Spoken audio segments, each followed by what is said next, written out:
All right, I've been so excited to share Beowulf Grammar with you. I wanted to wait until we had actually tried the program to make sure that it worked as well as I thought it would, or just to see so I could give an honest review of it. But this has been so fun, and it's a way to learn grammar as a family, which I love that idea. Anything that we can do family style learning, I think is just so good. It's beneficial for my kids to do at the same time. Then I don't have to break them out and do things at separate times. And this is the type of thing, 8 parts of speech is what grammar is. And so this is a way that we can use that, learn that. If older kids are there, it's more of a review, that's fine. If younger kids are listening, it's kind of an introduction, that's fine. And then for kids that are in the thick of it, they can learn it together. And there is quite a bit of printing. It's an online printable thing. You can't get it hard copy. So looking back, because it fills this big binder here, I would have, which I think this is probably like 1.5 inches or 2 inches or something. But looking back, I would have probably split it up into chunks, and I'll show you when I flip through some of the things that I might have changed a little bit on how I set it up, but it's already in the binders. We're ready to go. It's fine. We're just going to use it this way for this year, but I could totally see redoing this in a couple years as a reminder to the olders and for the first time for my youngest. All right, time for a real page turner.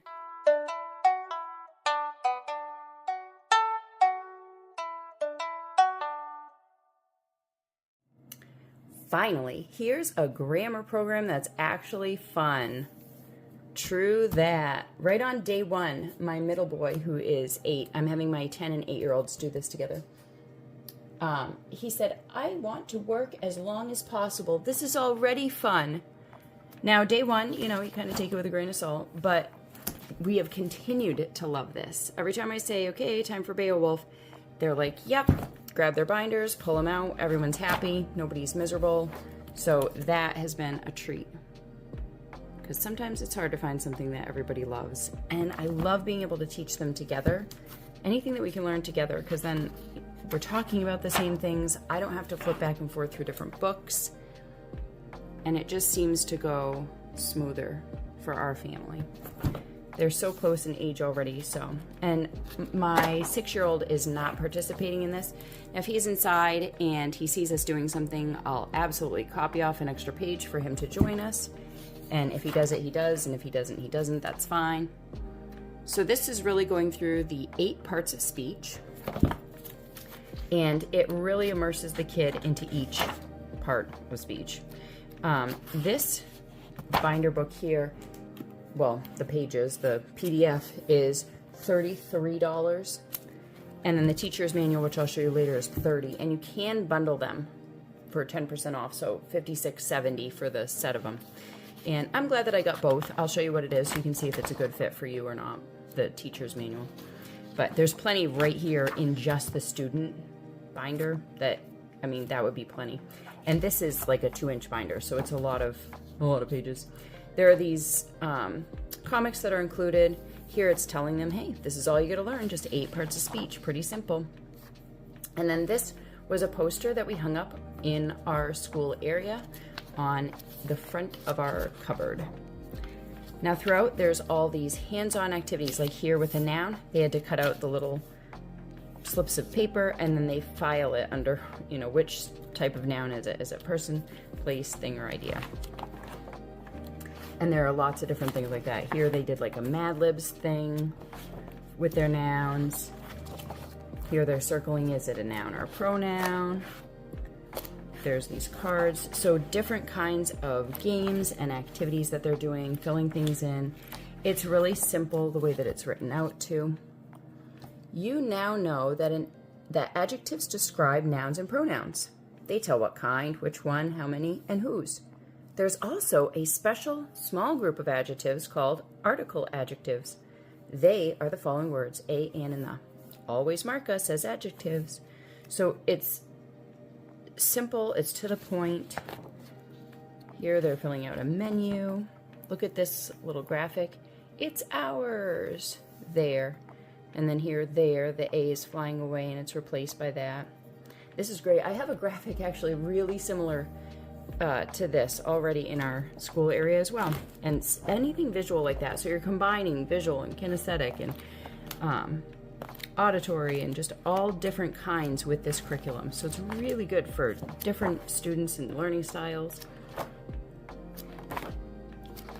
Of course, they would recommend you print in color. And here you can see, like, if something needs to be cut out, they do have a blank page. And on the website, you'll notice there are some comments from people, but they were in the past, about double-sided printing, and it's all set up for that now. So I guess in the past you had to really pay attention, but nowadays it's all set for you.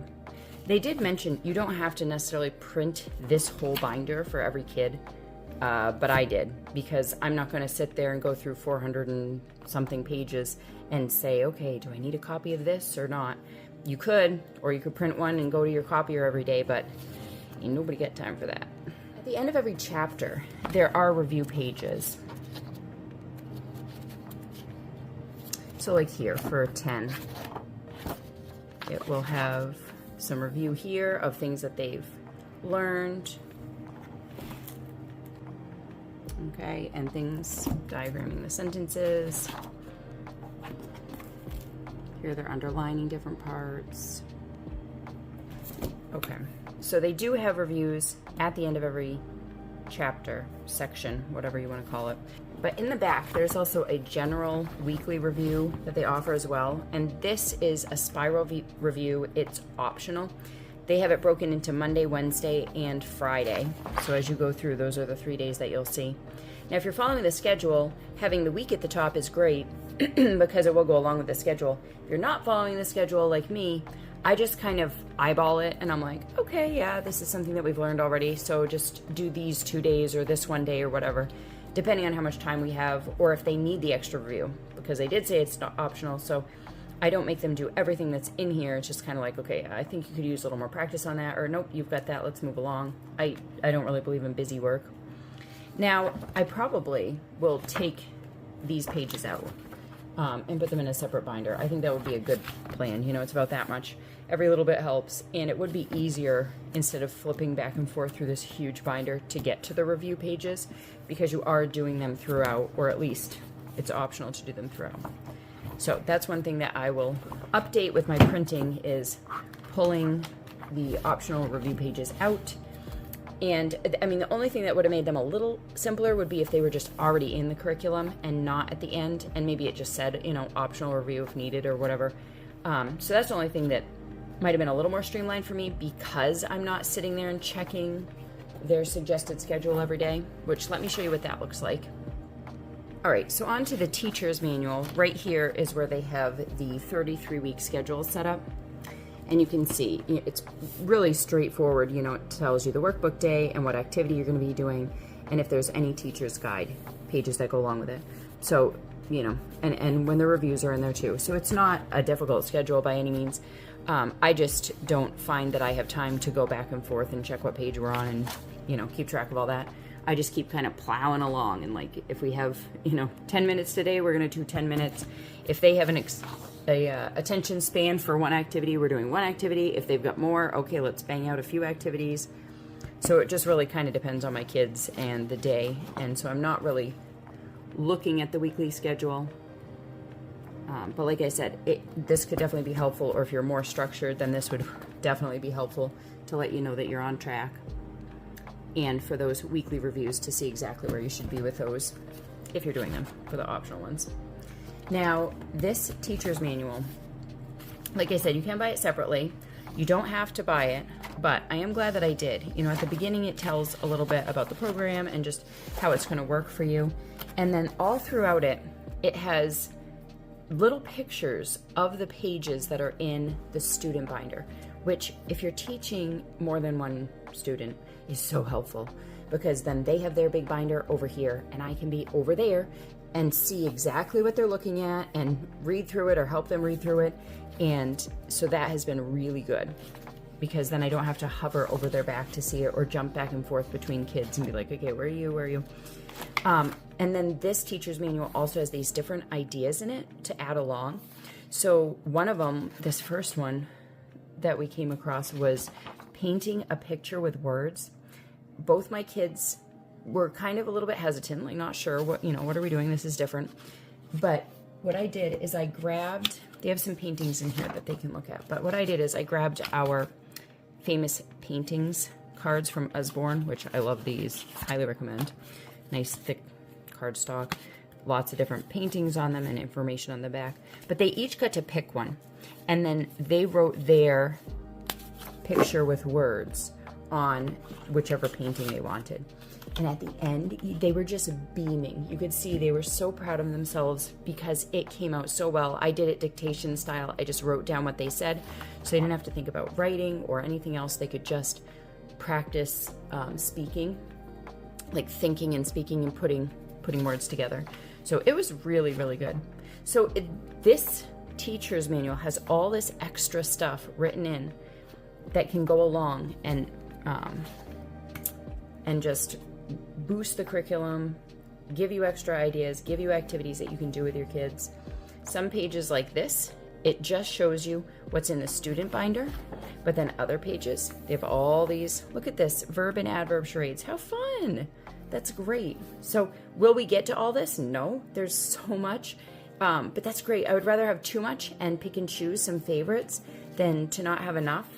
And this is so immersive in each of the parts of speech that I know that my kids are going to really understand it, not be pushed along too fast. Also in this teacher manual, you can see that things are written in red ink, and that shows you what the answers would be.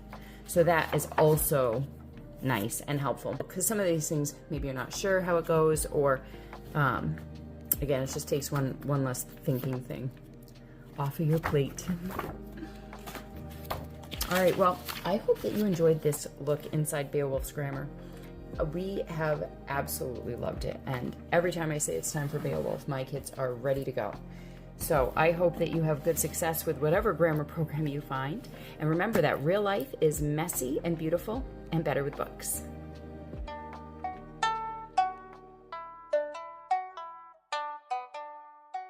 So, time for a real page turner. Whoops. Stop shaking. There we go. So, some pages like this, it just shows you what's in, it just shows you what's